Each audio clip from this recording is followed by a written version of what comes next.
এই যে দেখো, এখানে দেখো, এরকম আর্টিকেলগুলা বিভিন্ন পরীক্ষাতে আসতে দেখা যায়। এটা খুবই গুরুত্বপূর্ণ। আমরা এমনি জানি কি কনসোনেন্টের আগে এ বসে আর বাওয়ালের আগে এন বসে। কি বলছি বুঝছো না?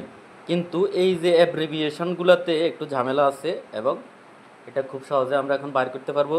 কেমনে দেখো, যদি এই যে প্রথম অক্ষরটা বি না, বিটারে যদি আমরা একটু আরবি বর্ণের মতো চেপে উচ্চারণ করি, বি, কি, বি, তাহলে দেখো প্রথমে কি এসছে, বি এসছে না? তাহলে এটা কনসোনেন্ট না? তাহলে এখানে এ বসবো, কি বসবো? কিন্তু এই যে এটা এটা দেখো, সি উচ্চারণ করলে একটু জোরে, সি, তাহলে প্রথম অক্ষরটা কি এসছে, কনসোনেন্ট, তাহলে এখানেও এ বসবে। কিন্তু এই যে দেখো এল, এটা কিন্তু কনসোনেন্ট, কিন্তু এটাকে যদি আমরা একটু জোরে উচ্চারণ করি, দেখো এল, এল, এরকম না, এল, এটা কিন্তু কি হয়ে গেছে, বাওয়েল হয়ে গেছে না?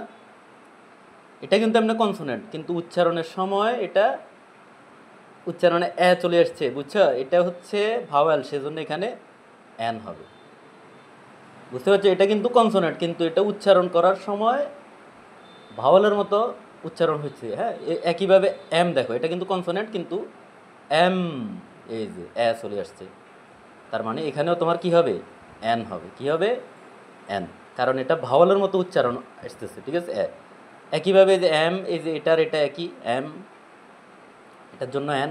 এই যে দেখো এফ, এফসিফিএস, তাহলে এটা উচ্চারণ করলেও এফ, এরকম আসে এ। জিনিসটা কনসোনেন্ট, কিন্তু উচ্চারণ কিসের মতো, ভাওয়েলের মতো, তখন গিয়ে এখানে আবার কি হবে, এন হবে।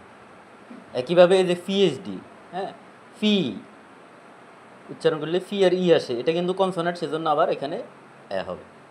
এই যে এমপি, এটার যদি আমরা উচ্চারণ করি, এটা কিন্তু কনসোনেন্ট, কিন্তু উচ্চারণ করলে হবে কি, এম, এরকম না, এম হয় না, এটা বাওয়াল হয়ে গেছে না?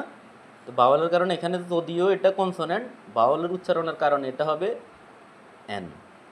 তাহলে এই যে বিবিএ, তাহলে এখানে এ বসছে, সিএ এ বসছে, এলএলবি কনসোনেন্ট কিন্তু উচ্চারণ বাওয়ালের মতো, সেজন্য এন বসছে।